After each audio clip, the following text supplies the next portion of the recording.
अस्सलाम वालेकुम। तो आज मैं आपके साथ शेयर करूंगी बहुत ही बेहतरीन और बहुत ही टेस्टी साग गोश्त की रेसिपी, जो कि बेस्ट रेसिपी है। अगर आप मेरे बनाए हुए तरीके से बनाएंगे तो बिल्कुल परफेक्ट साग गोश्त बनकर तैयार होगा।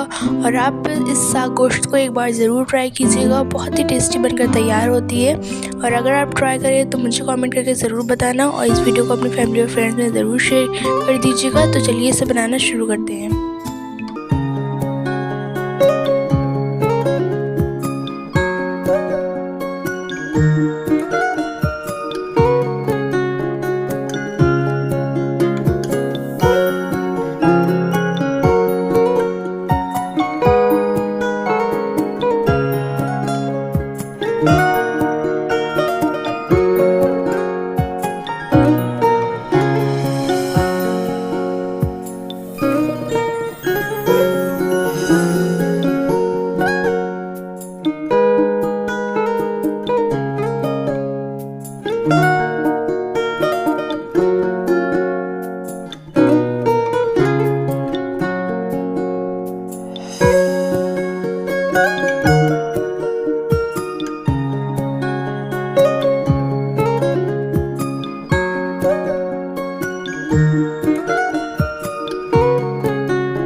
you.